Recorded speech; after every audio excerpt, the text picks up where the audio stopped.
and welcome to the Yoga X community joining us. It's so lovely to have everyone practicing here today. Welcome. We'll give just another minute to let a few more people trickle in.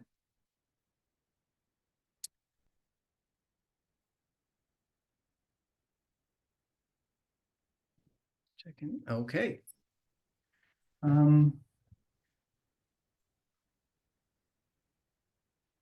All right, so there may be a few more people trickling in.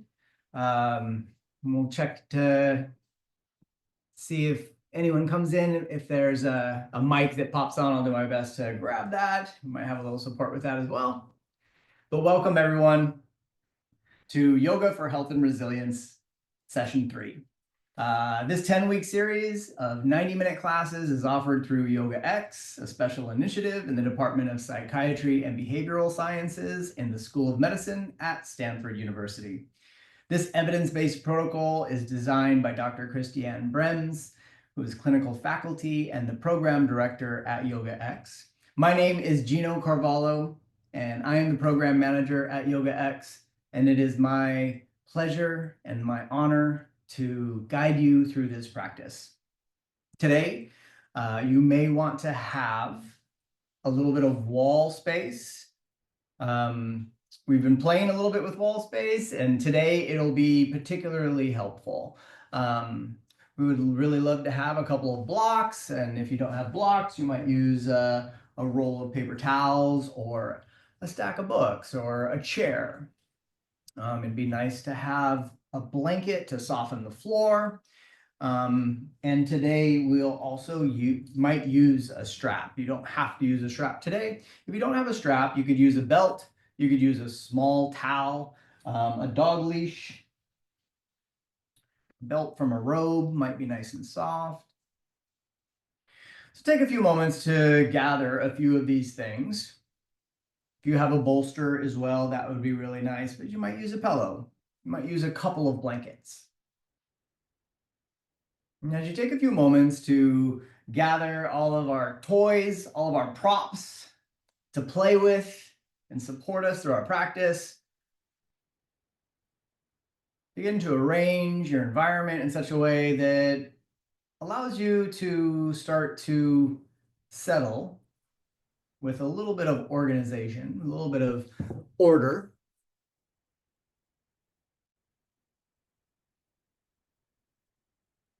And we'll begin with a opening centering.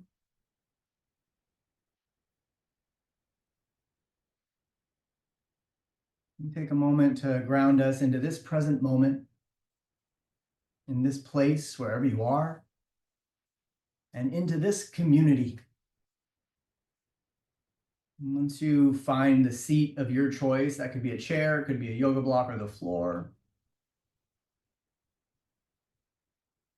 I invite you to begin to settle into that seat and maybe consider a place for the hands, perhaps grounding the hands on the thighs if that feels nice, perhaps the palms down, or maybe the palms facing upward, but taking a moment to check in and make a discerning choice of what to do with the hands. Allow yourself to shift and settle with the intention of coming to a sense of peace and stillness, maybe a sense of contentment. And as we begin to settle into a little more peace and stillness, and maybe some clarity through this intentional effort, make one more consideration about what to do with the eyes. Perhaps just taking the eyes down to half mast, lowering the lids, or maybe taking your focus down, or maybe perhaps closing the eyes all the way, perhaps facilitating a little bit of introspection.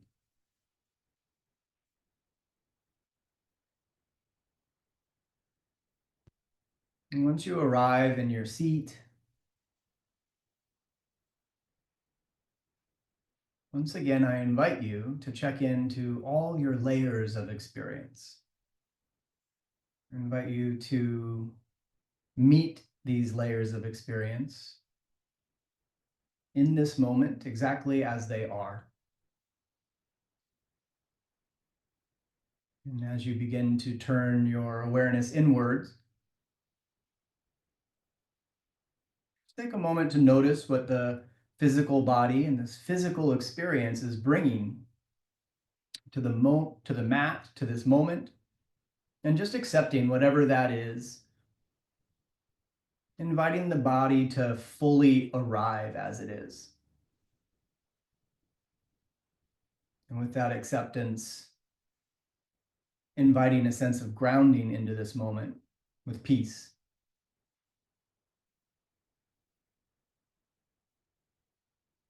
And holding your awareness of the physical experience, I invite you to check in with your vitality, your energy, perhaps by just checking in with the breath. And once again, just noticing what that energetic experience is bringing to this moment. Simply noticing any affective tone or sense of arousal, and just allowing it to be exactly what it is, accepting it with peace. And holding that awareness of the body and the vital experience, gently, just noticing the mind, and just noticing any thoughts or any stories, any plans. And just take a moment to acknowledge them and accept whatever is showing up without any need to work it out or block it out. Just notice it as it's showing up.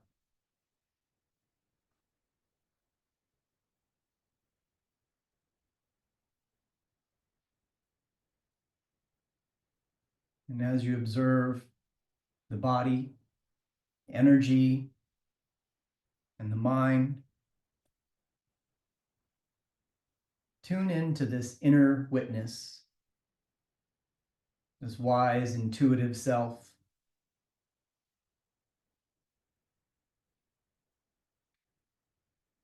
This source of perception, wisdom, rooted in experience of our wholeness and integration individually and collectively.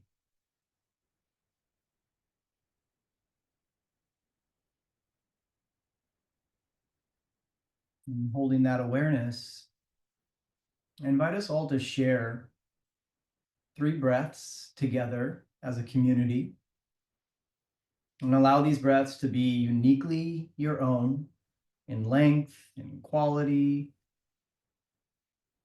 No need to synchronize these breaths at all. Let them be exactly what you meet in this moment. And at the end of your next breath cycle, we will begin the first of the 3 breaths.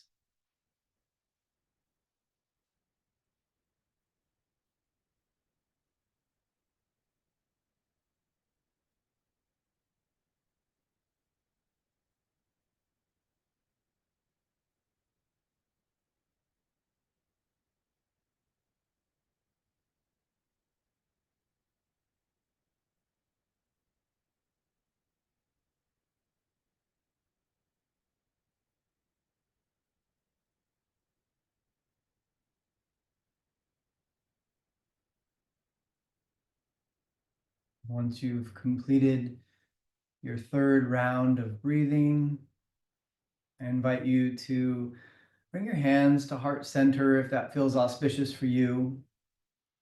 And perhaps bowing your head if that feels inviting. And take a moment to consider an intention for our practice together today.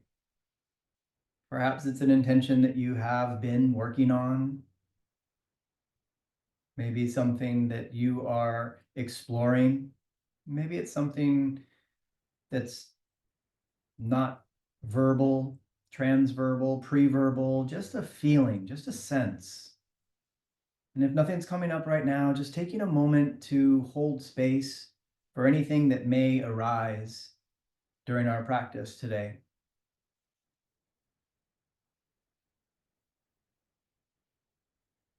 And with an inhale, breathing in the intention.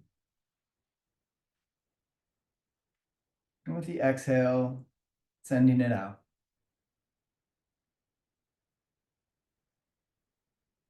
I invite you to lower your hands if they were at your heart, and lift your gaze if your eyes were closed, and welcome everyone once again to session 3 of the 10 series. And like we've been talking about in our previous sessions, this series is an expression of integrated holistic yoga designed to take us through all the aspects of our integration and our holism, both individually and collectively. And we started this journey together by exploring the koshas. And you might have heard some of that in our opening centering, and you'll continue to hear us refer back to the koshas because they're part of this foundation. And we're building this foundation from session to session. Last week, we explored the yamas, or the ethical aspirations. Again, another large brick in this foundation that we are building in this practice. The yamas are the first limb, and today we will explore the second limb, which are the niyamas. The niyamas translate to observances sometimes, but I would like to invite the idea that the niyamas provide a framework for purposeful living through a skillful action and cultivating a life that's deeply engaged in a meaningful way, both individually and collectively. And we will play with this, all 5 of the niyamas, using a theme of the middle path or the middle way, which you may be familiar with in some other experiences. But we're looking to play with the middle path, to play with this theme, right? In order to find the space between extremes. And we're looking to find where the effort of our actions can align and is guided by our inner wisdom and our connection to collective wisdom. And just as these frameworks have been building for all these sessions, so do the niyamas in these 5 niyamas. They kind of build on each other. And the first 2, purity and contentment, kind of work as a platform to explore the final 3, the other 3, which are often referred to as Kriya Yoga, the yoga of action. So we'll take a look at how they interact within each other, and also how they interact with the yamas and how they interact with all the layers of our koshas. So the first niyama that we'll explore, that I'll talk about, is saucha, which is translated to purity or simplicity. But I'll also offer clarity as a useful translation for this first niyama. And the clarity might be helpful because we are constantly inundated with so much information, right? We are often just maybe feeling a little bit of information overload. And that can often lead to a little bit of confusion and perhaps a lot of clutter. So how do we find the signal in the noise, right? How do we simplify things by identifying what really matters most? How do we prioritize things? What's the most important thing? And how do we really balance that with individual needs and also collective needs? I often think of my workspace a lot of times, or creative space. There's something about a messy workspace that becomes a little bit difficult to focus, right? And then you start to create order and start to clean this, and maybe you start to get a little bit of focus there, but there's a point when you have to stop cleaning, right? And you have to get to work, right?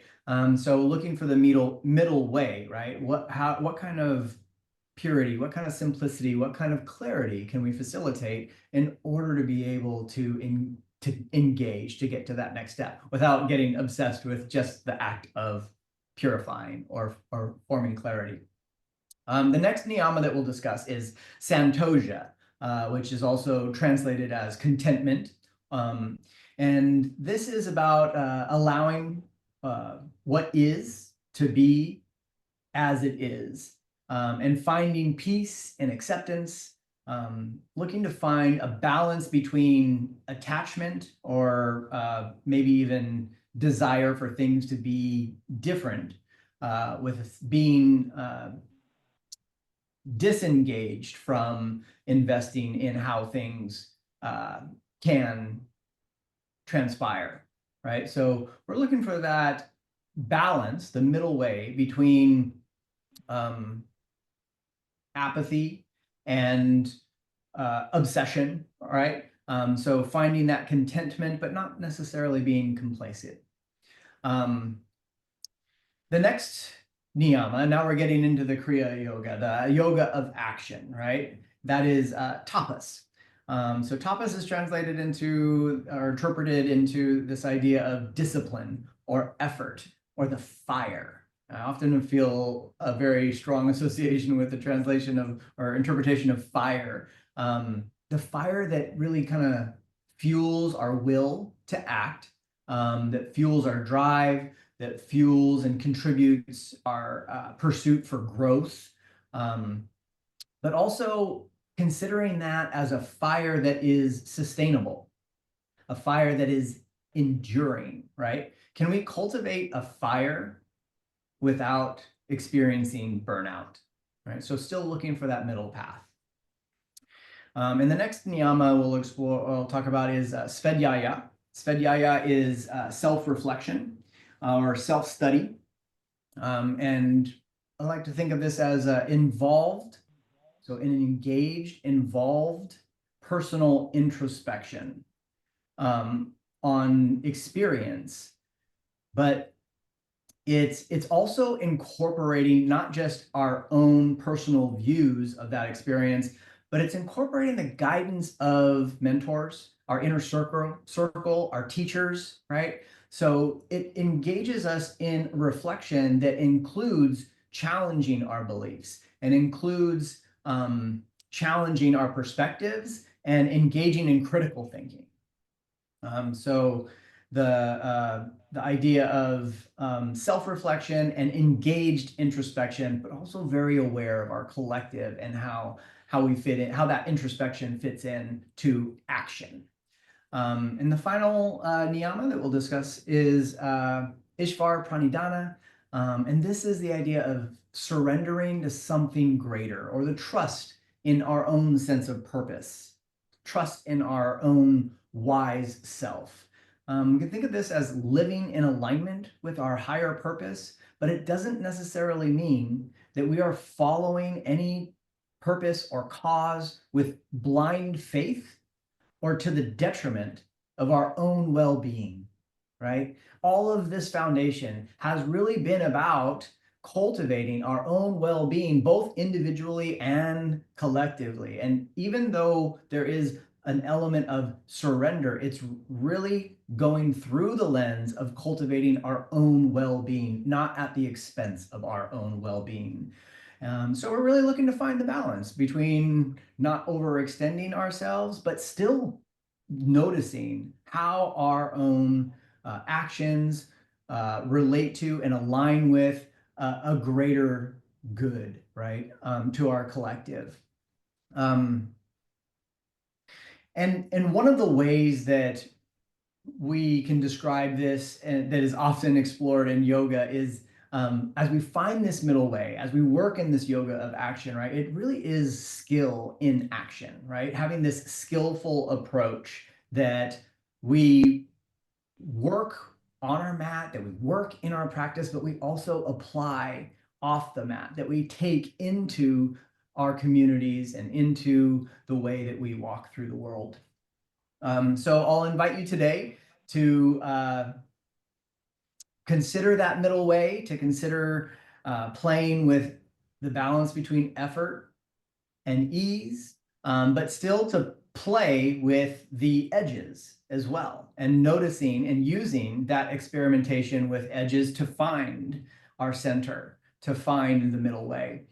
All right, and with that in mind, we'll move on to our breathing practice, and we'll very much continue with this and start this theme of the middle way by I'll invite you to take this middle way seat. So you can see the bolster that I have set up. I'll actually go a little bit deeper into this today. So not all the way up, but not all the way down. If you really want to pick a different seat, absolutely your choice. But you can take this two blocks. So you have a block. I have this block at the lowest side, but it's not really doing anything there, is it?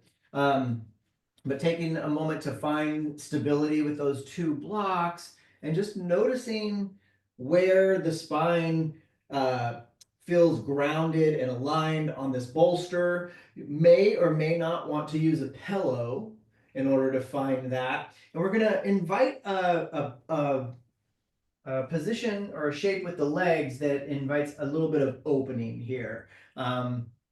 So you could definitely extend the legs long if that feels like the most auspicious, but for today's practice, I'll invite you to consider this opening shape where the feet are together and the knees are apart.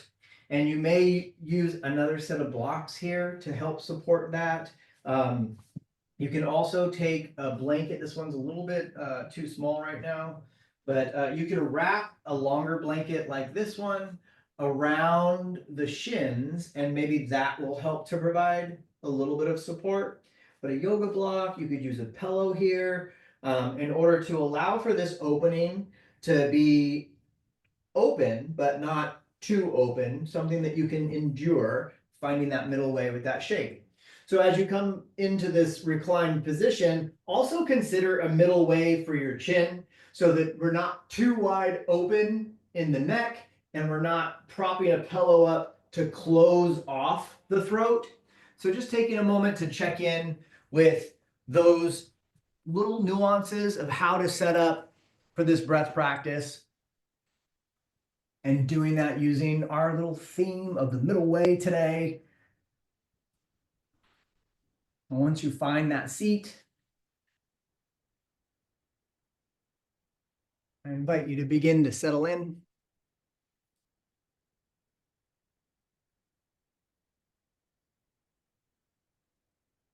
Beautiful. Once again, take a moment to consider what to do with the hands, and just noticing if there's a way to ground the arms.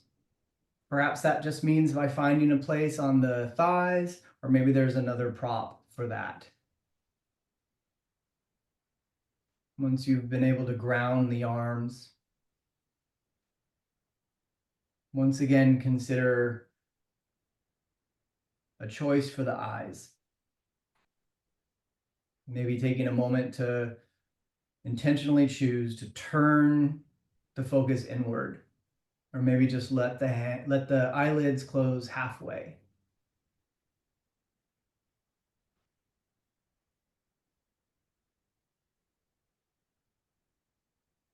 And as you begin to turn your focus inward, I invite you to bring a sense of purpose into how you're settling in, which you've already done with this purity of your setup, and cleaning that area. And even with all of these props, perhaps you can sense a little bit of simplicity once you've been able to ground. And that's the point of those props, is to be able to feel grounded and then simply be. And then coming to a sense of acceptance of that shape.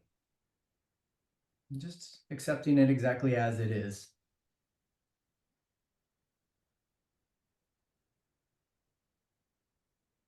And then just notice the breath as you begin to invite breath through the nose.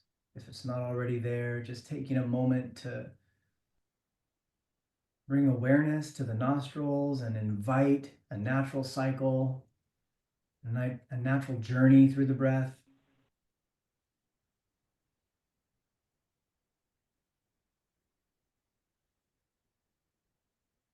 And just notice how that natural cycle, that natural journey plays out, meeting it exactly as it is. Notice the quality of the inhale. Notice the quality of the exhale.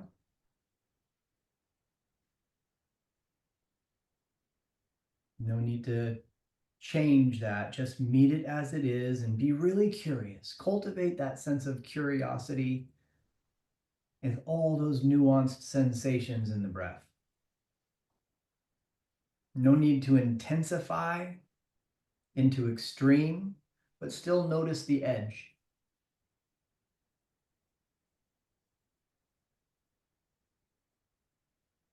And with this curiosity about the subtlety of the breath, maybe just noticing the simplicity of the inhale and exhale balance.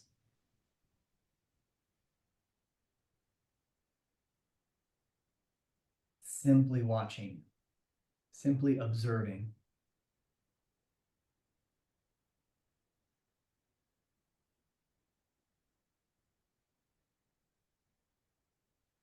And after cultivating this inner witness, this inner observer,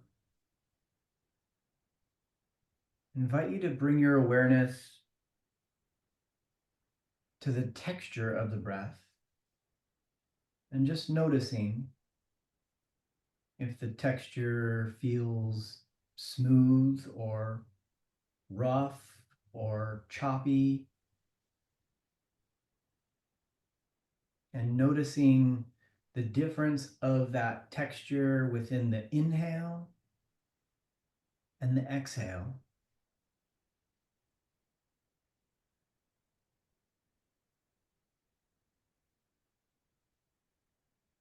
And then just inviting any difference to smooth out into something a little more balanced, a little more even in the sensing of those qualities.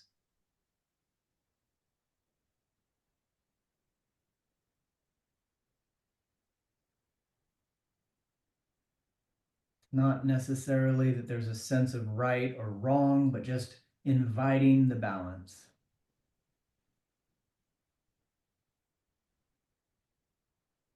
Inviting the two parts to be a little more similar. And then I invite you to bring your awareness to the sound of the breath. Once again, just kind of noticing the difference between the sound of the inhale and the sound of the exhale.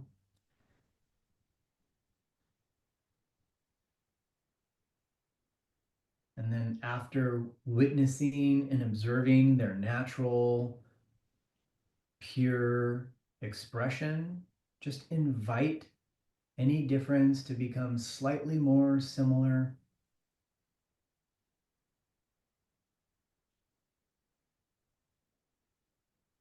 Just a subtle invitation.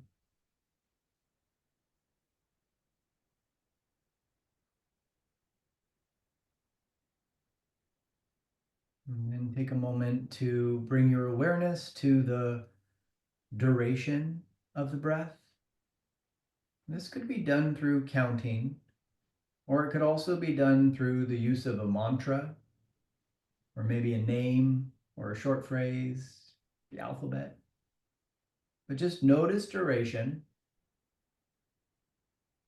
Take a moment to notice any subtle difference in duration.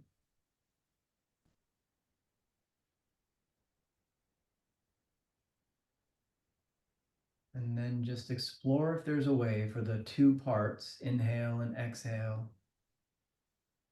to be a little more similar.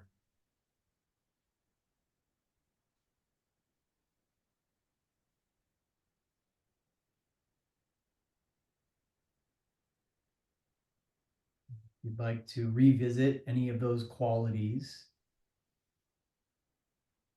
perhaps just inviting the inhale and exhale to balance out in whatever way makes the most sense for you and your experience of the breath.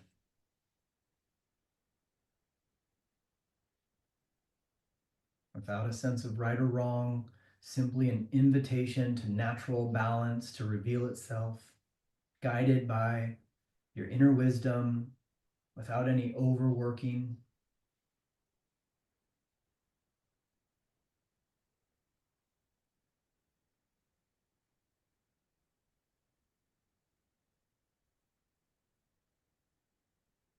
And as you invite this balanced breath, at the end of your next breath cycle, invite another 3 breath cycles.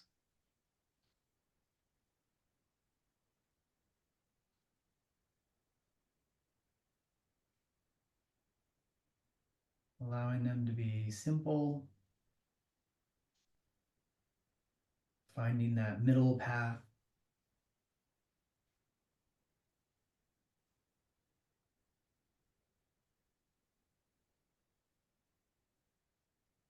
And then finding contentment with this effort.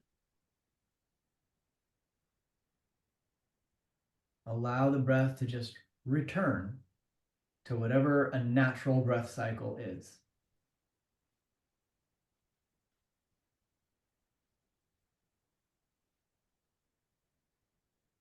And just take a moment to observe that natural breath cycle. Maybe noticing if there's been any shift from the beginning of our breath practice to how the breath is showing up now. And just noting that.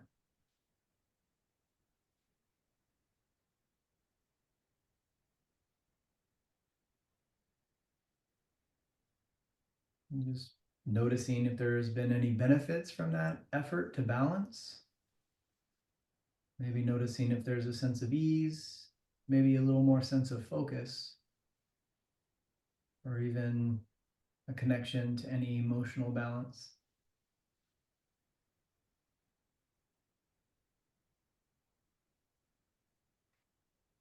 And then begin to consider this physical seat and begin to track a very non-harming way to remove yourself from this seat. Perhaps it means to roll over to one side very softly and beginning to clear any of the clutter from our props.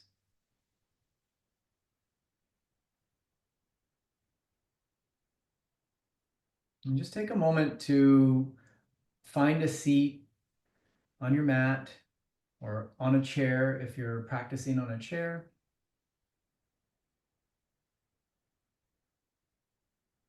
And one more time, just come to the seat and take a moment to ground.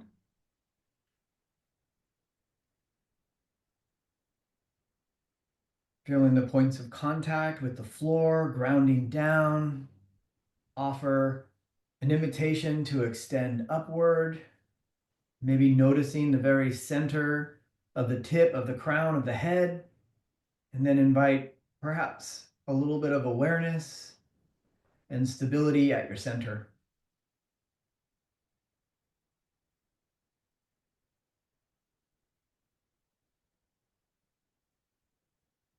And from this position, once again, just noticing any shift that's occurred as a result of your practice.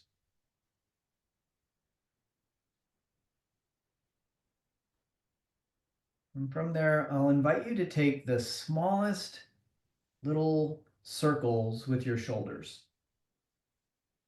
Just let that circle be small enough to be perceived as a movement,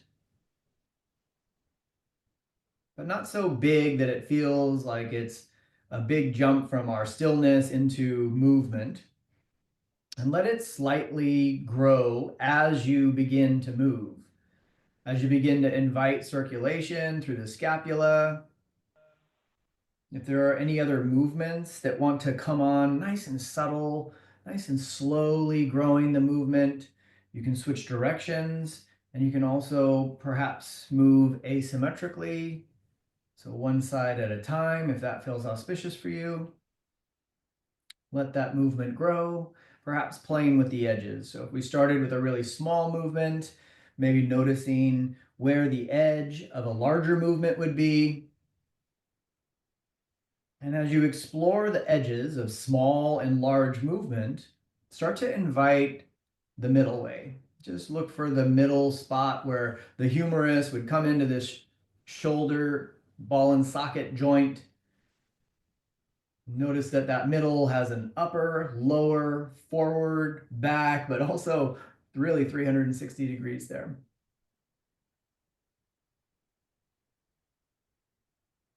And from that intuitive movement, I'll invite you to start to find your way into a tabletop shape. For a tabletop shape, we may like to have a blanket down on the floor. The blanket might feel nice underneath the knees to just soften the floor a little bit. Sometimes it's nice to have a blanket under the ankles as well, if that's where, or maybe instead of the knees, if that would feel a little bit more supportive at the ankle joint. But if not, you can go ahead and rest the tops of the feet down. And then begin to find a placement for your hands. The hands beneath the shoulders might be a really nice place to start in order to provide stability in the tabletop shape. Sorry, I'm just going to move back a little bit. As you begin to set up this tabletop shape, another thing to consider is if you would like to provide a little bit of stability for the wrist or a little bit of comfort, you could use a wedge or you could use a rolled up blanket like this to just elevate the palm and create a little more of an obtuse angle here. And you might just have that close by in case you'd like to play with that in a moment. But once you find your tabletop shape and you feel like you have a little bit of stability there, just take a moment. If you feel okay closing your eyes, maybe just turning the focus inward and notice the breath. And just notice the expansion and contraction, the pure, natural, simple breath pattern. And notice how the breath starts to move you. Notice if the spine starts to naturally provide a bit of an arch.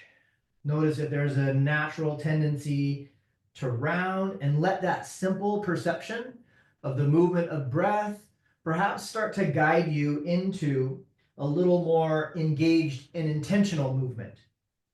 So just reflect on how it feels to naturally have the breath come from, or have the movement come from the breath. And then perhaps start to engage in a movement of undulating the spine and let it grow. Once again, letting it grow and exploring the edges. So you might allow for a nice arch, perhaps even reaching the chest forward. You could lift the chin a little bit, maybe feeling like an invitation to lift the tailbone. And then alternatively, as you undulate through the other shape, maybe bringing the ribs in, allowing the head to hang, and maybe even just inviting a bit of a tuck in the tailbone. Your shoulders do not have to stay directly over your wrists. You may decide to add a little bit of this movement forward and back if that feels inviting. Just let that effort play out in a way that is introspective, inviting that introspection, but also inviting the natural, simple movement. And once you've played with the edges, maybe you can really play with that middle way. So we're generating a little bit of forward back cat-cow orientated movement. And after that, start to settle into a neutral, or I should say a natural sensation in the spine. And we'll invite a little bit of a side bend here. So perhaps inviting the left hip and the left shoulder to move toward one another. Coming back through, find the middle before coming to the other side, maybe the right hip towards the right shoulder. You can continue that lateral movement from side to side, or if you'd like to add a little bit more extension, you can take the right hand over to the left side of the mat, or maybe just slightly off the mat. And taking your time to be really intentional about that choice.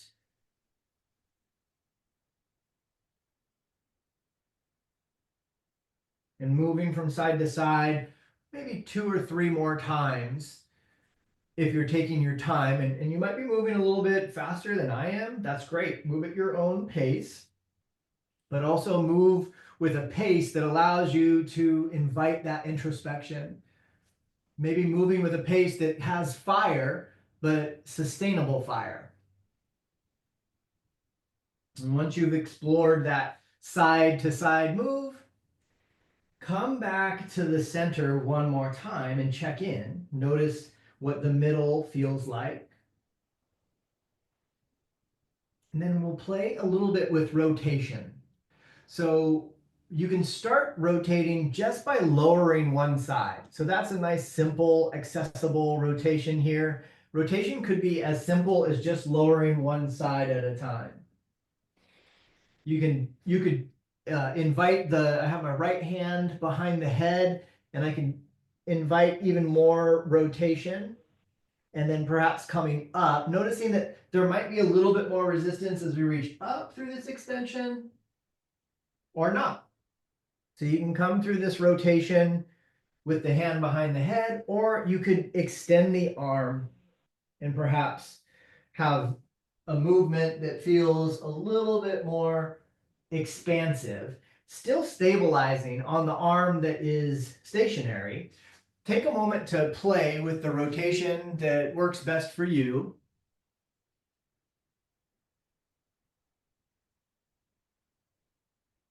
Once again, notice that fire. Notice how you're starting to build a little bit of heat in the rotation.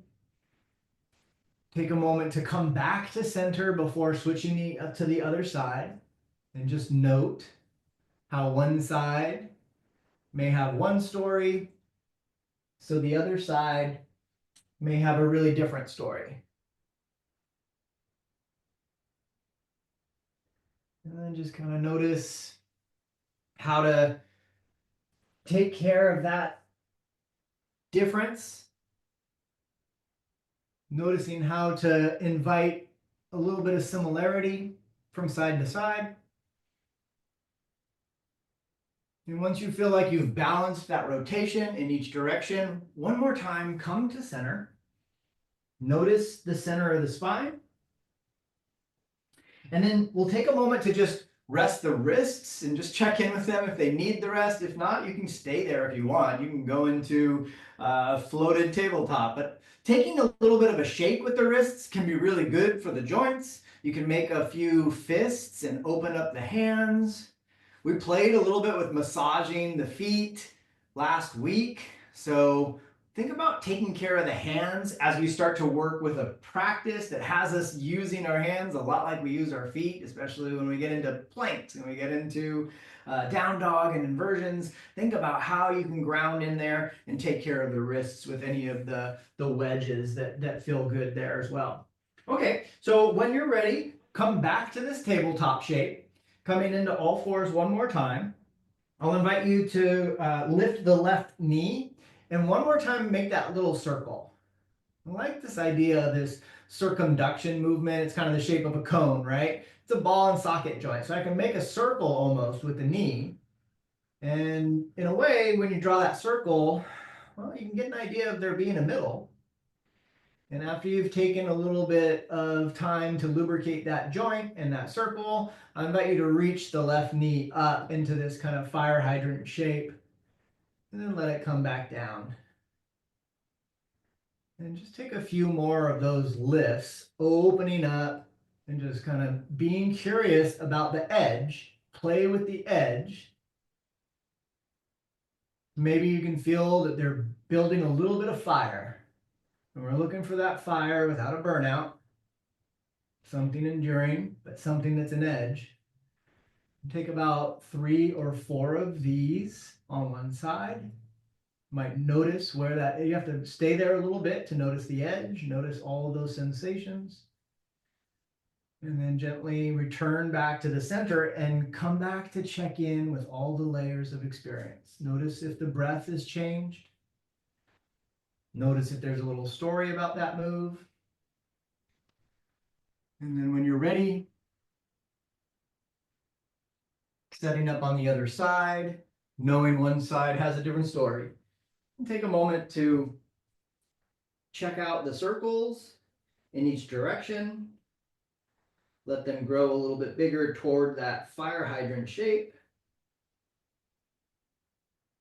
And then when you're ready, reaching into the fire hydrant lift and coming down about 3 or 4 times. And we could say to do this 10 times, and that's not as helpful as how much time you actually spend under effort, under the work. So just be really wise with that perception of where you're directing your effort and how you're holding it. You could end up counting to 10 on those and not be as fiery as holding it for a longer duration of time just once. And once you've had a chance to explore fire hydrant on each side, we'll come back and give the wrists one more shake. Maybe invite a little roll of the wrists if that feels inviting. So just kind of keeping the wrists together right around the watch band, maybe a little higher than that. And just letting them roll a little bit. You could push into the palms. You could also push into the back of the hands. Maybe shake it out a little bit. We have one more move in this tabletop shape. And for this, I'll invite you to consider maybe a little bit longer blanket.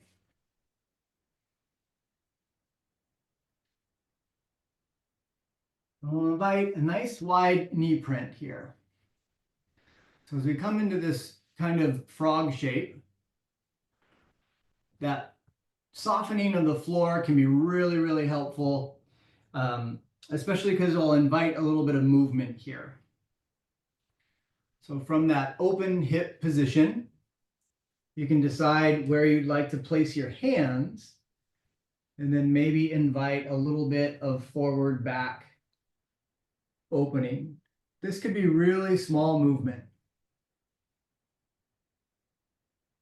And it can be something where we use a little bit more elevation, coming back and checking in with the breath. You can also invite a little bit more of a lift and a return back. You can also consider your foot placement. Your feet can be further apart, or they can come into a little bit closer together. If they're further apart, it might be a little bit more of an opening exercise. And just invite that opening through the hip.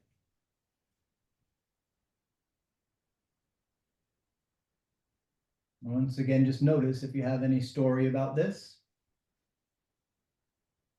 Noticing the effective tone.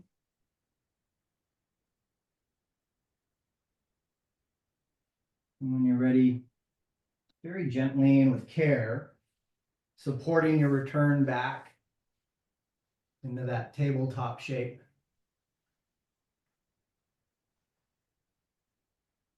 And from tabletop, I invite any little wiggles that feel nice. So kind of a improvised dance on the mat. Maybe there's a little bit of rotation. Maybe you can let the head go. And maybe they're really small movements, or maybe they're bigger movements for you. You can play a little bit with edge, or you can play a little bit more with clarity. And when you're ready, invite your hands to come underneath the shoulders and then just a little bit in front. Notice how broad you can keep the hands for this extension so that you have a nice wide base, and perhaps inviting you to flip the toes and hovering the knees and beginning to push into the floor as you invite the hips up and back, pressing into the floor with the hands and eventually inviting a little extension, straightening the knees and coming into our down dog shape. From that down dog shape, allow for internal rotation at the shoulders. And once you feel that extension upward and you feel like you can start to work towards the legs, I'll invite you to either walk your hands back in down dog, or you can just make your way back to a forward fold at the back of the mat. Once you get there, take a moment to just ground through your footprint. You could use your blocks here. Take a little bit of time to gather and organize. And we're coming into this half lift or folded shape. And just take a moment to ground through the feet, invite an extension up. And if you're in the folded position, you can allow for that to hang.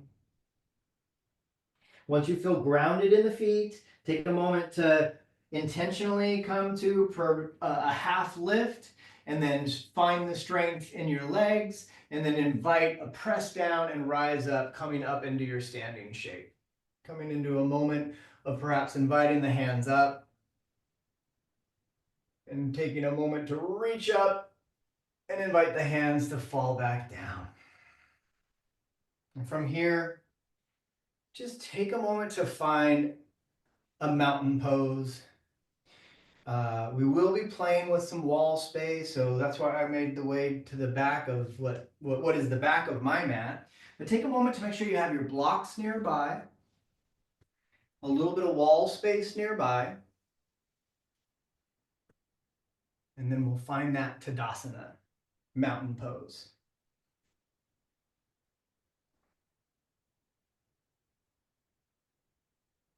So we talked a little bit about rooting down through the feet last week and the week before, finding this base for the mountain pose. And I'll invite you to consider a little bit tighter footprint for today. So we decreased the base of support, which actually already begins our balance challenge. With a smaller base of support, it's actually harder to get your center of gravity to be over that base. And center of gravity over base of support is how we achieve equilibrium or balance. So we'll take a moment. I'm just going to turn slightly so that you can see me at a bit of an angle here. So we'll come into that Tadasana shape and just take a moment to arrive there through the whole body, through the breath, and to allow the mind to arrive in Tadasana and our wise self to take this new orientation after being in tabletop, maybe just checking in with the lower extremities, grounding downward. Maybe there's an inner thigh or the quadriceps, lifting the kneecaps up, feeling the pelvic floor supported, noticing the breath, relaxing the shoulders, and inviting extension through the crown of the head.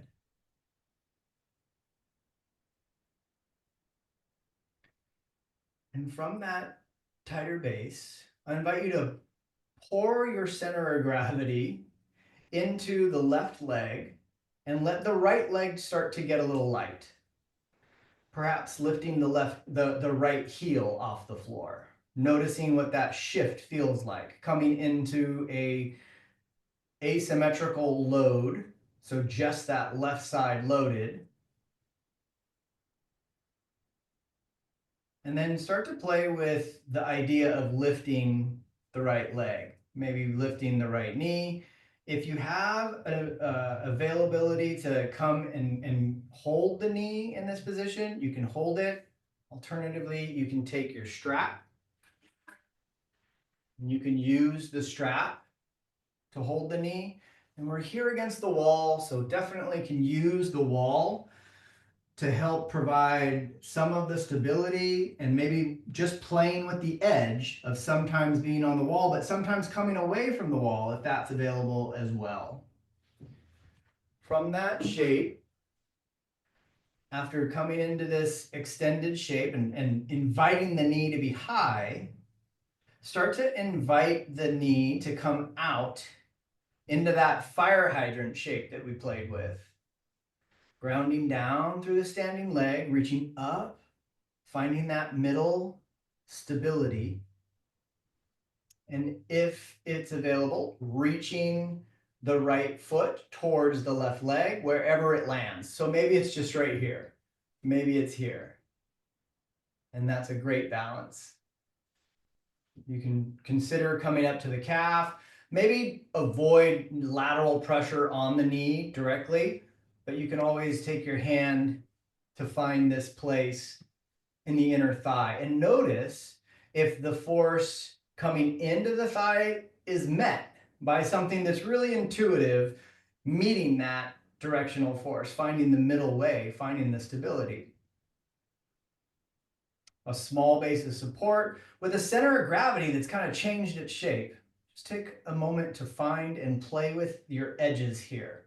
So against the wall, you could always take a hand out to the side and play with some of the side bending, or playing with the opening of the tree shape.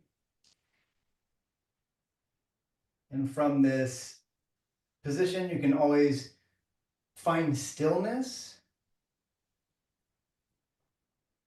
and being content with the idea that there's never really stillness in this balance. It's always work going on.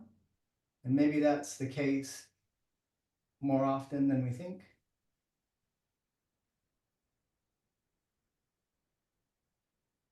And after you've had some time to play with the fire of this pose, inviting all that stability challenge,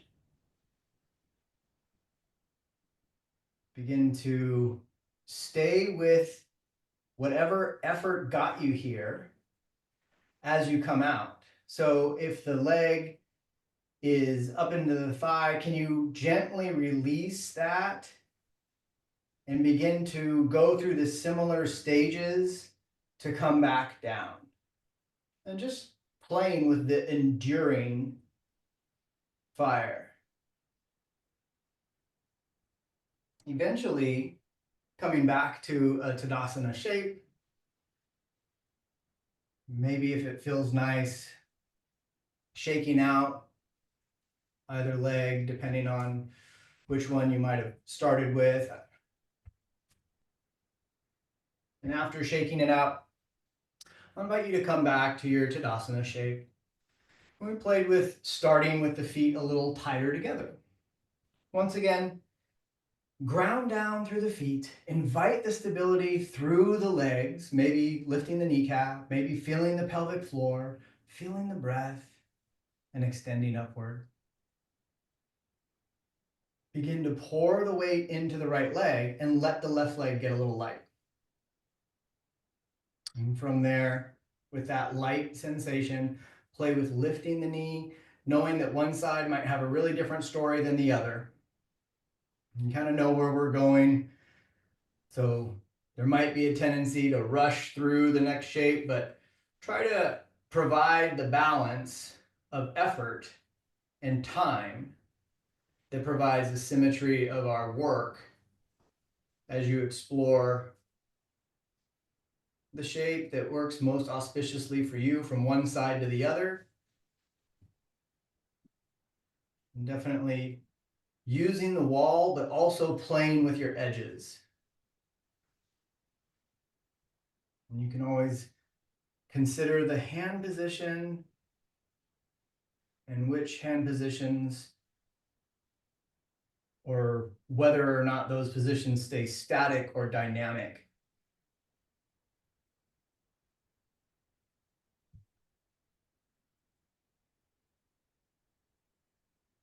When you're ready, see if you can maintain the fire that we cultivated to guide you out the same way that effort guided you into that shape.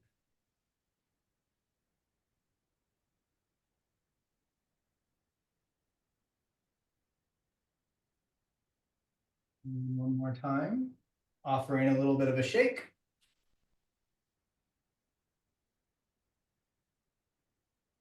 Take a moment to come back to a Tadasana shape. Come into your mountain pose. And just take a moment to check in and notice the effect of that balance practice. Notice if there is a sense of how the physical experience has changed.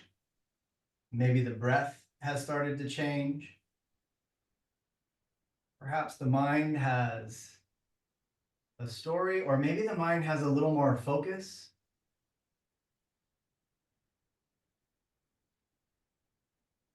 And just inviting the inner observer to bring in that introspection to this experience. Sometimes when we play with balance, it really focuses on a present moment and avoids some of the confusion or clutter that would otherwise occupy our mind, because we kind of have to focus or we could end up with a little bit of a fall, and which is one of the reasons why it's nice to have a wall close by. Okay, so we're going to build a little bit on what we just played with. And in order to do that, we definitely want to have the blocks close by. So I'll set this up against the wall once again. I'm just making sure that this block, I'm going to start on the left side, is there. So I have one block. You could always use a chair for this as well. And we'll take a moment to ground and then begin to pour the weight into the right leg. And let that left leg start to get light wherever it makes sense to go. And from this open hip shape, we're going to look towards that block that we set up and begin to think about reaching out there and landing in a warrior two lunge. And allow yourself to just set that footprint up in any other way that may have worked better than what I just explained. But take a moment to find your base, grounding through both legs that are in different orientations, but can we invite both of them to participate in the grounding effort, finding balance? And when you're ready, by finding that center in your pelvis, perhaps extending the arms out, finding this warrior two shape, and just noticing for a moment if we're leaning into the future or holding on to the past, if we can find that balance in this present moment.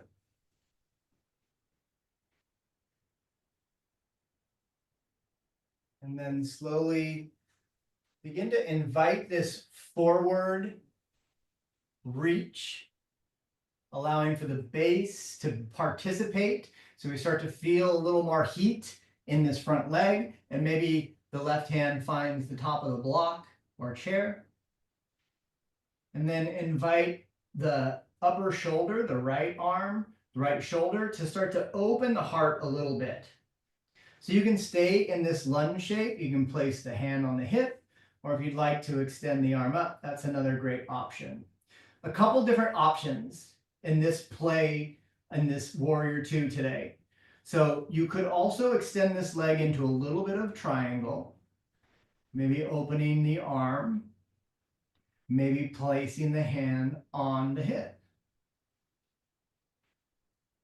Once you have that stability, where we end up having both of the legs really participating, right? So from that lunge or from the triangle, begin to once again pour the grounding, the base in the balance, your center of gravity, pour your weight into that left leg and begin to move the block forward.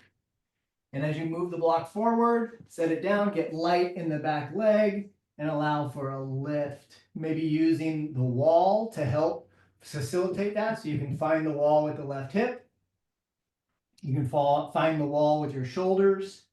And you can find a little more stability with a block or a chair.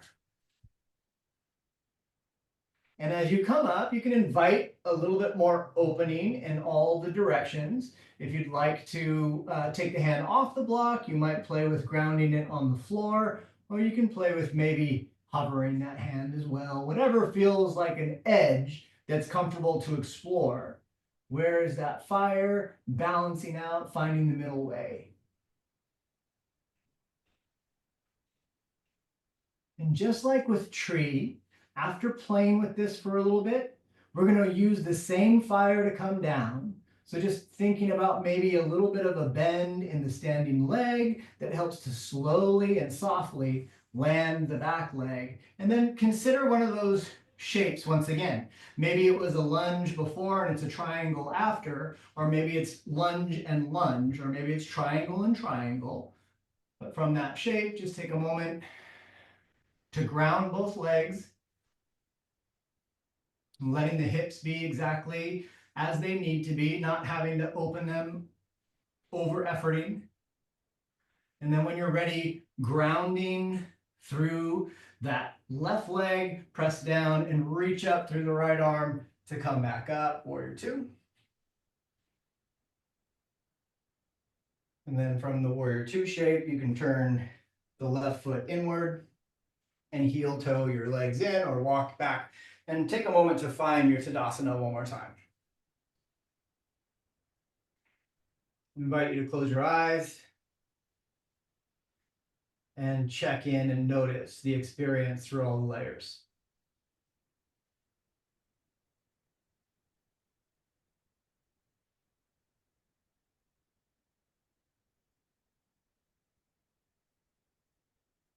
Maybe even just taking a moment to bring your awareness back to any intention you set at the beginning of class, or just noticing if it's changed, if something new has come up.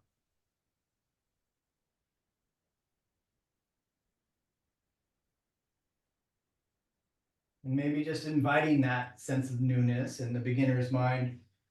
Take a look at your Tadasana shape one more time as we begin to set up on the other side. We'll begin by pouring the weight into the left leg this time. If you're on a different leg, that's fine.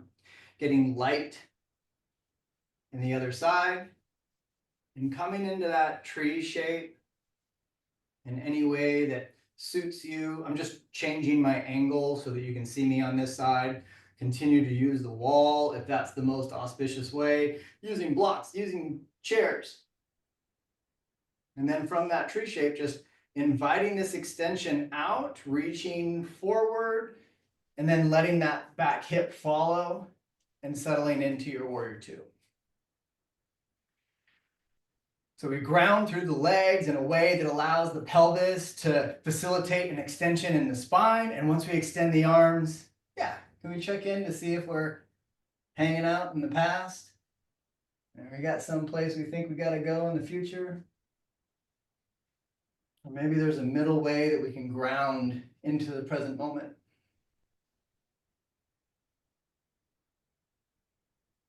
I invite you to lean into the front leg and pour that work into the front side. You can consider that side angle, lunge. Or you can come into a little bit straighter leg if you'd like, finding your triangle. Having a block here can be really supportive, using the wall a little bit, but allowing this hip to do exactly what it needs to do to provide the stability in this front leg is going to be really different from one side to the other. When you're ready, pouring that center of gravity, pouring that weight into the front leg, and then extending the block forward to slowly lift and provide the base on the floor. Paper towel works really great. And then once you have that shape, you can just keep the hand on the hip, but maybe invite the shoulder to lift, right? Because the opening really wants to happen in the thoracic, not necessarily just in the arm, right? So keeping the openness in the heart, and then maybe extending in all these directions, reaching down, reaching up, reaching forward, reaching back, but finding your center. And coming out of this shape with the same kind of fire that we came into it with. So a little soft bend in the front leg and a soft landing for the back leg. Maybe when you're ready, picking one of those shapes, maybe it's different from one side to the other. After working on that leg, it might feel nice to have a stretch in your hamstring. It might feel nice to be more stable with a bent knee. And then ground down through both legs, but especially that front leg, to reach up with the left arm, coming back to our warrior two shape.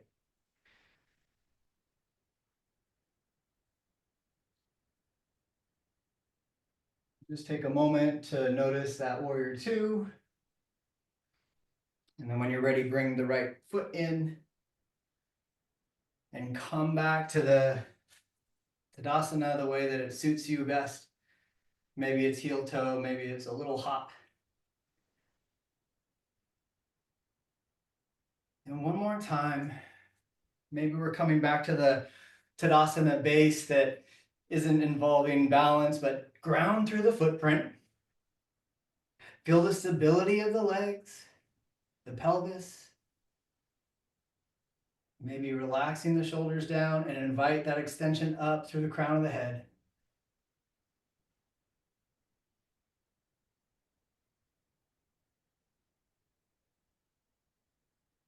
And as you notice any shift that occurred, if you'd like to take your hands to your heart, you can leave them hanging down at your sides if that feels like a nice open placement. And just take inventory through all the koshas, noticing any shift that's occurred in the physical body, energetically, in the mind, maybe emotions.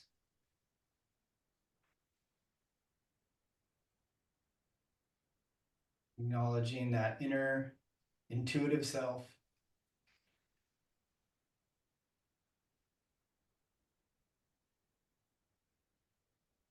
I'll invite you once again to consider a little bit wider footprint in that stance, perhaps even turning the toes outward for a moment and slowly beginning to sink down into this yoga squat. There's lots of different ways to get down here, so you don't have to do exactly the footprint that I suggested. You could keep your footprint tight and just let your knees be out. You can let your hips hang back in this shape with your hands down, or you can ground through your feet and find this squat. You can also use a chair or a wall to stabilize. After a few moments there, I'll invite you to, wherever you are, begin to find the floor, and then invite the legs to get light. You can take your hands down, or you can keep your arms lifted and slowly begin to make your way onto your back.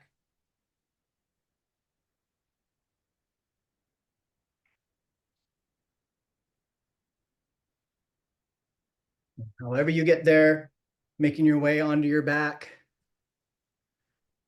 take a moment to allow yourself to arrive in this supine shape.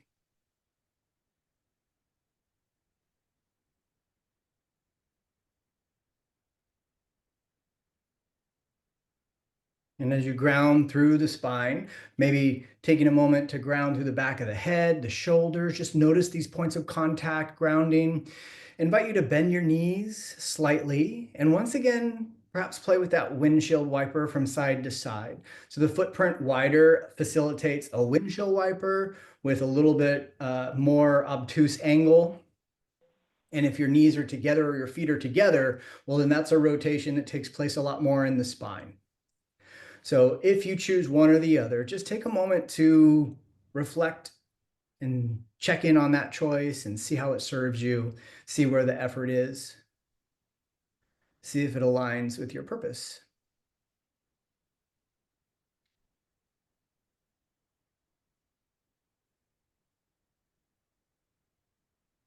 And then take a moment to think about evolving that into a twist on one side, allowing for maybe a little bit of a prop underneath one of the knees. So maybe the knee that's closest to the floor, or maybe even a blanket or a bolster between the knees. And invite a little sense of stillness in the supported rotation.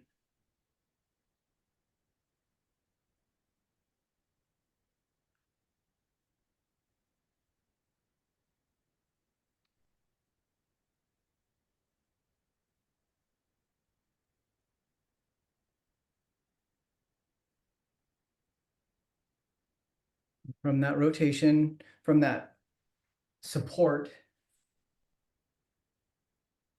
once again, check in through all the layers of the koshas, noticing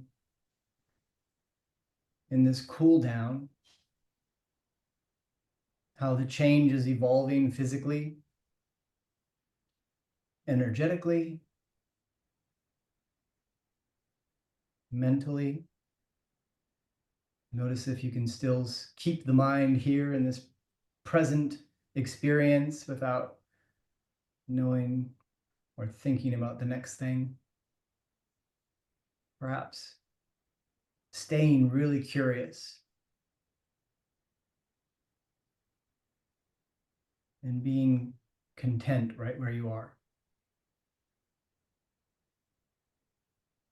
Looking for a simple and pure experience without the distraction.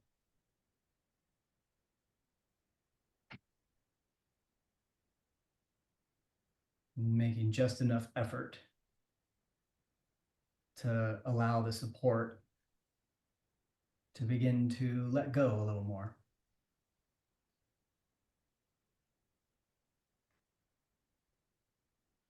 And then beginning to think about that process of switching sides and setting that up with care. Noticing if you'd like to use a blanket or a bolster underneath one of the knees or both of them. Perhaps it's a little bit different from one side to the other.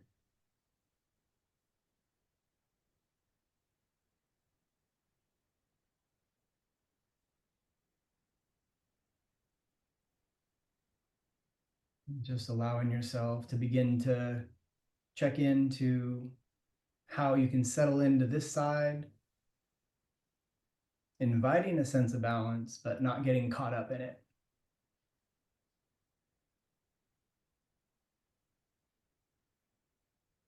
And then taking inventory again.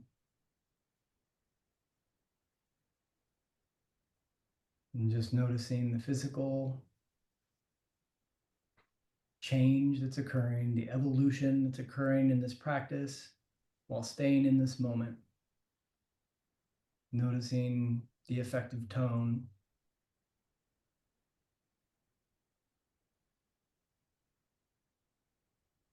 Maybe beginning to sense a willingness to surrender.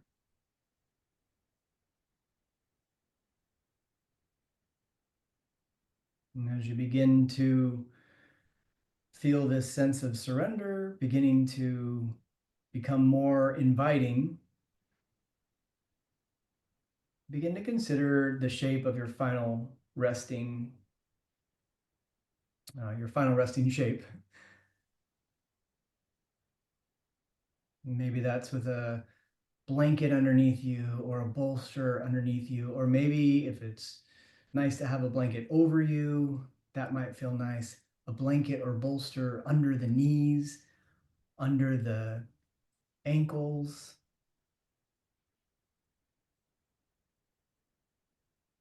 Take a few moments to find that shape and find that support.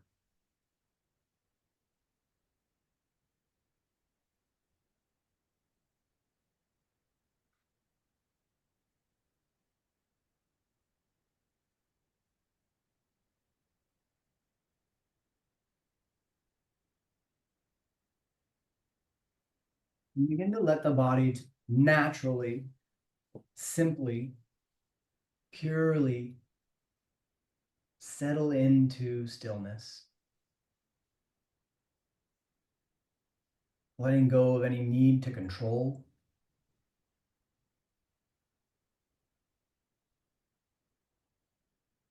allowing the breath to return to its natural cycle.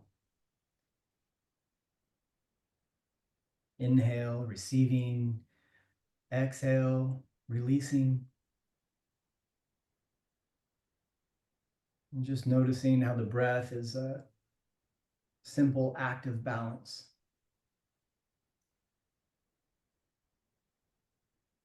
Allow the mind to rest, knowing that the natural experience of this balance that you've cultivated today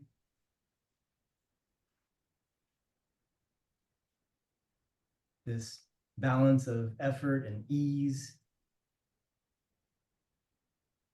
grounding and expansion,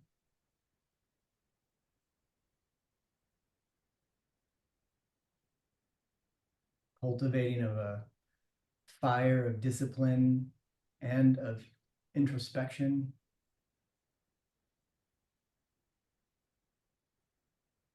balanced with the simplicity and stillness of surrender.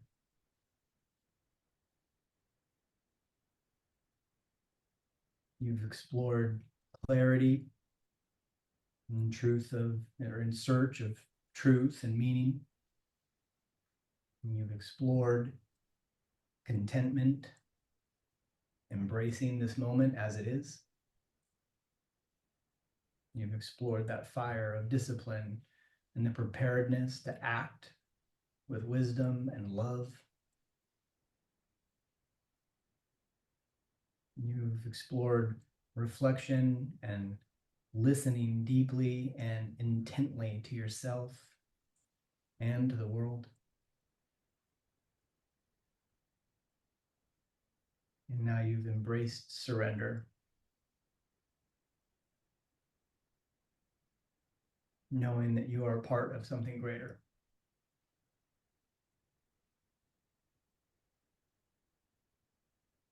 Allow yourself to rest here naturally as you integrate your practice. Take a few moments of silence, and my voice will bring you back.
Invite the awareness to come back to the breath.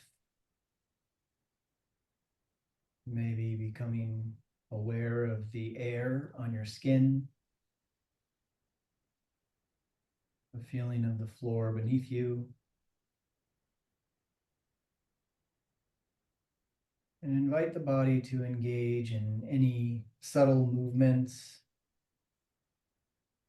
that allow you to start to wake up. Allow for little wiggles, little fidgets, or maybe a slow extension into a stretch. As you begin to embrace this sense of vitality, and taking all the time you need in the next 30 seconds or so, begin to think about plotting a way to a seat, perhaps taking a moment to turn to one side, and providing a very intentional and deliberate transition.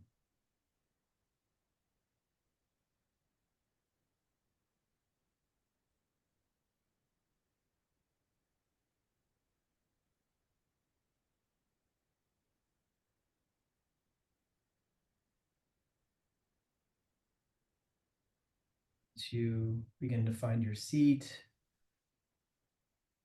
invite a sense of grounding, a sense of expansion, a sense of stabilizing.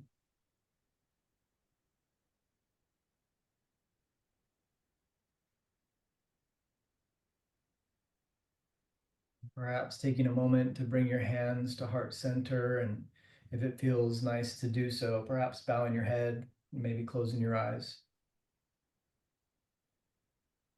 Maybe bringing the awareness back to any intention that you visited during the practice today, or maybe just taking a moment to notice any element of the practice that you'd like to carry with you throughout your day and your week. With an inhale, breathing that in, and with an exhale, sending it out. I invite you to lower your hands, open your eyes, and lift your gaze if they were closed. Thank you all for sharing your practice today. It is an honor and a privilege and a joy to share this practice with you. We will take a bio break for everyone. Community, Yoga X community, thank you so much for joining us. We look forward to seeing you next week for 200 and 300 hours. We'll take a bio break, and then 300 hours, you have a link in your Google Classroom to go to your debrief. And then 200 hours will stay here, and we'll have our debrief in 10 minutes. So go have a nice bio break, and then come back for about a 20-minute debrief, right? And then at the end of that 20 minutes, take a lunch, and then we'll see you back at 1:15. Thank you, everyone.